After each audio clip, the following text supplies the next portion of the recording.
जय श्री महाकाल। जय श्री महाकाल। दोस्तों, कभी हमारे मन में ये ख्याल हमेशा आता है कि हम जो सोचते हैं वैसा कभी नहीं होता है। पहला पॉइंट ये होता है।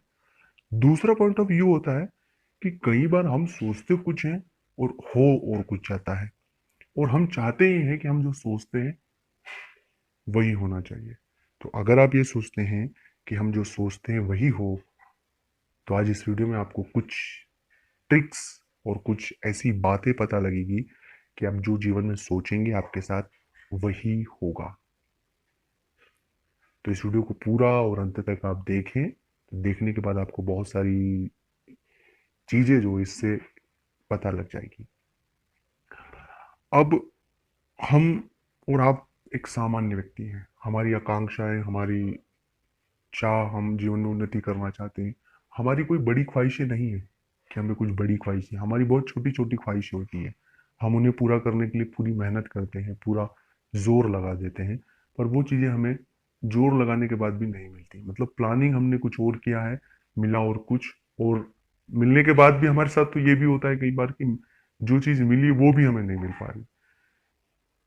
तो इन सभी चीज़ों को आज हम इस वीडियो में बात करेंगे, और सिर्फ तीन बात होगी मेन पॉइंट ऑफ व्यू की। इन तीन पॉइंट को अगर आप सही तरीके से अपने जीवन में मैनेज कर लेंगे तो बहुत सी चीज़ें क्लियर हो जाएगी। उससे पहले मैं आपसे एक छोटा सा निवेदन करना चाहता हूँ कि आप चैनल को सब्सक्राइब कर लें, ताकि आपको सकारात्मक जानकारियों के बहुत सारे वीडियो मिलते रहें।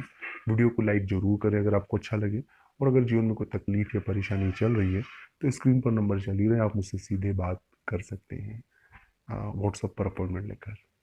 सबसे पहली बात है कि जब भी हम जो सोचते हैं वैसा हो, उसके लिए आपका मेन और मेन पॉइंट ऑफ व्यू जो होना चाहिए, आपके जो सोचने का तरीका है वो बहुत ही सरल रखें। सरल होता है, लेकिन अब सरलता में किस तरह का सरल होना चाहिए उसको बारीकी से अगर हम अध्ययन करें, तो पहला मुख्य बात होता है कि हम वास्तविकता और एक हमारे दिमाग में चलने वाली एक भौतिकता, इन दोनों में जमीन आसमान का अंतर होता है।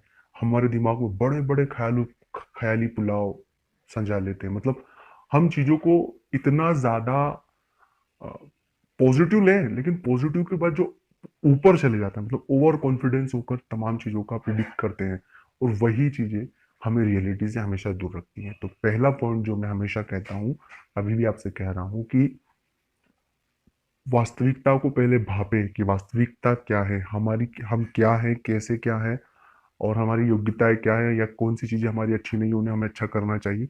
वो चीजों से ही चीजों को भापें। तो सबसे पहले आपका आकलन सही होगा, आपका अंदाजा सही होगा, तो आपके आने वाली जो चीजें हैं, जो व्यवस्थाएं हैं, जो आप प्लानिंग कर रहे हैं, वो सही जाएगी। ये बात आप याद रखिएगा।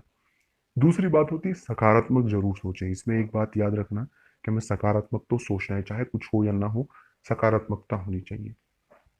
और अगर हमें सफलता नहीं मिलती है, मतलब किसी भी चीज को जैसा सोचा वैसा नहीं हो रहा, तो उसका एनालिसिस जरूर करें कि कहाँ खामियां थी, क्या कमियां थी, हम कहाँ गलत गए, कहाँ सही गए, और उन चीजों से सीखने की कोशिश करें। न कि उन चीजों में उलझ कर या तनाव या डिप्रेशन में चले जाए, या उन चीजों को लेकर आप परेशान हो जाए। वो कोई फायदे वाली बात नहीं है। अगली बात है कि आप जो सोच रहे हैं, सोचने के साथ साथ अपने गुरु मंत्र का जाप जरूर करें। क्योंकि होता क्या है कि कर्म तो हमारे अपने हैं, लेकिन कुछ आध्यात्मिक शक्तियाँ, कुछ देवी शक्तियों का भी अपने आप में प्रभाव होता है, और उनका अगर आप सकारात्मक फायदा लेना चाहते हैं अपने जीवन में, तो सबसे आसान तरीका है दोस्तों, आप गुरु मंत्र का जाप करें। अब गुरु मंत्र का जाप में ये प्रश्न उठता है कि क्या करें, कैसे करें, तो ओम नमः शिवाय का जाप करें। कहीं आपको भटकने की आवश्यकता नहीं है। तो ये पांचों बातों को आप अपने जीवन में अगर अपनाएंगे, तो जो सोचेंगे आपका वही चीजें आपके साथ होगी, और आपको सकारात्मक रिजल्ट धीरे धीरे मिलेगा। हाँ, थोड़ा वक्त जरूर लग सकता है। ओम नमः शिवाय।